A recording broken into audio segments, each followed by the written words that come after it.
Good morning, Intenders. Good morning. Welcome and welcome back to Morning Intentions. Today is Tuesday, April 7th, and we're continuing on with our look at our shadow selves. Woo! Too bad we didn't do this in October so we can bring a little spooky atmosphere to this work that we're doing. Okay, we're not supposed to be afraid of this, though. Well, no, we're not. But when people say, ooh, shadow selves, it sounds like it's going to be a little spooky, especially because these are the parts of us that we don't necessarily want to deal with. They're us not showing up as the best version of ourselves, and then we can employ defense mechanisms so then we really can separate ourselves from these ideas that this is who I really am. Uh-oh, I don't want to deal with that. I don't want to think about that. I'm a good person. Just to review just a little bit. So your shadow self, we all have them. We All also of us. have the light. So don't forget that. Don't get so scared that you think you're only your shadow self. There is the shadow that Carl Jung taught us, but there's also the light. And when we are in our shadow self, we use defense mechanisms. And by bringing the light to the defense mechanisms, by bringing them from our unconscious mind to our conscious mind, then we realize, I don't think I even need that anymore. Or I didn't realize that this was what I was doing. This isn't serving me. I can do something else. I can come from the light. I guess it can be a little scary, but not really. To me, like I said yesterday, it's more exciting because we get to see what we've been doing, and we probably already know that that's not serving us. And then we can say, I can choose the light here. Until we understand what the shadow looks like, we typically can't choose the light. It's only as scary as we want to make it. That's the truth. And we're all here together, and we're not shaming anyone, so please don't shame yourself. There is not a person alive, said this yesterday, not a person alive that doesn't come from their shadow. There is not a person alive that does not use defense mechanisms. The healing journey, though, is to come from the light more than we come from the shadow, and also to let go of our defense mechanisms and come from the light, the part that contributes to life. And that's why at the end of yesterday's episode, I wanted us all to approach this work with a sense of love and compassion, because the more we try to stuff down our shadow selves and not look at them, the bigger and stronger and more scary they seem to be. When we can say, okay, ooh, wow, ooh, that's a shadow in me. I need to bring some love and compassion to that. And we start building awareness, and we can check in. Well, is this really how I want to show up? Is this an automatic response that I'm using here? Is this a shadow self? Whatever it may be, when we bring love and compassion, we don't have to run from the parts of us we don't like. We can look at them. We can love them. We can have compassion for them for where they came from, especially with our month of high functioning codependency and recognizing what we recognized last month. It's a trauma response. So bring that compassion to that trauma so then we don't have to show up from that space anymore. We can show up from a completely different space that is from our best selves, our healed selves, our whole selves. And that's what really will heal the world. Just so that you know, it is not exclusive to high-functioning codependents to have the shadow or to use defense mechanisms. Oh, no, that's an everyone thing, too. It's an everyone thing. I want to make sure that everyone understands that. This book does cover high-functioning codependency, obviously, but that isn't the only type of person or the only experience that we have as humans that we use defense mechanisms. It was actually Sigmund Freud who taught us about defense mechanisms. We're going to cover a few more defense mechanisms than Terry Cole does, and we do differ in our opinion about some of these, and we'll point that out.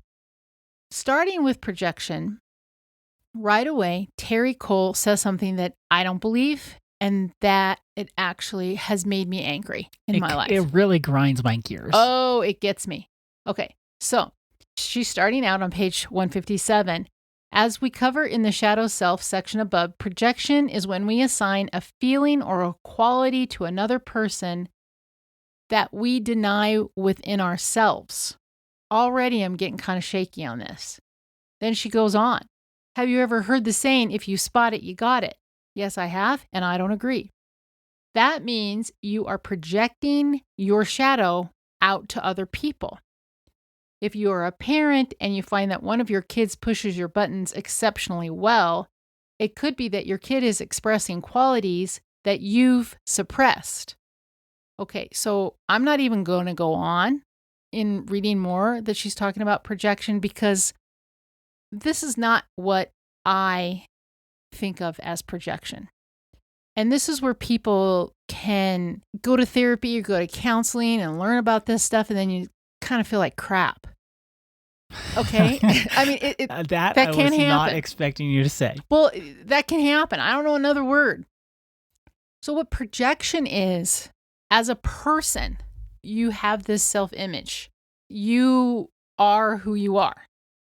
There are some things that you don't want to acknowledge about humanity in general, not necessarily a person.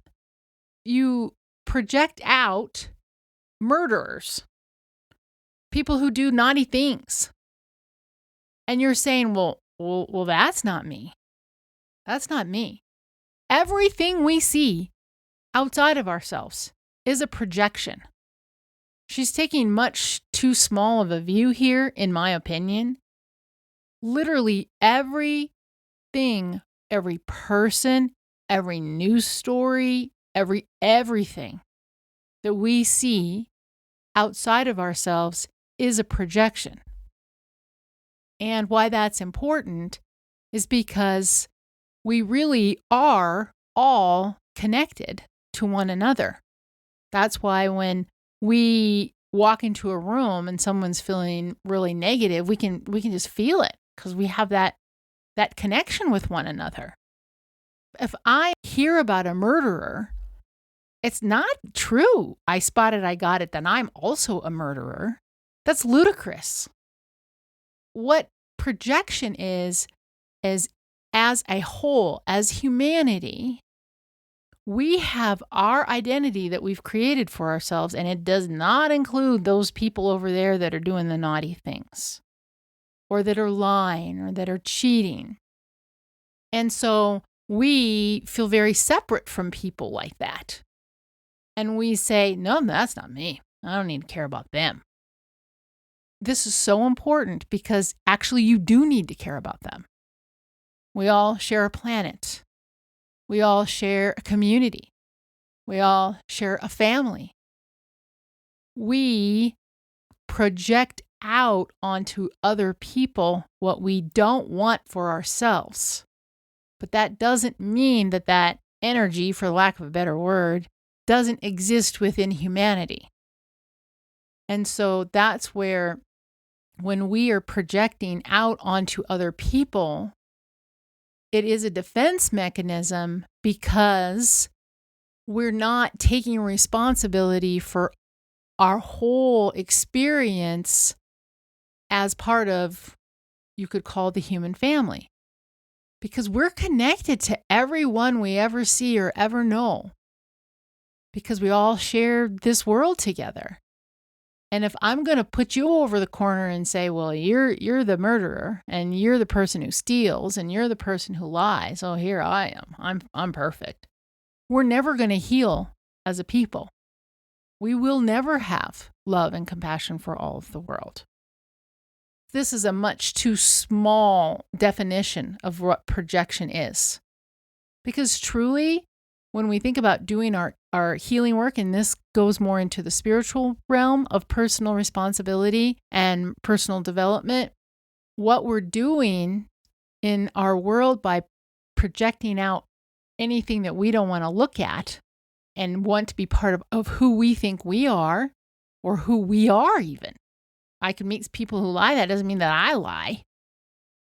But what we're trying to do is we're trying to think about healing the world, our little part, yes, but then also extending that healing on so that we can heal our marriages and we can heal our families and we can heal our communities.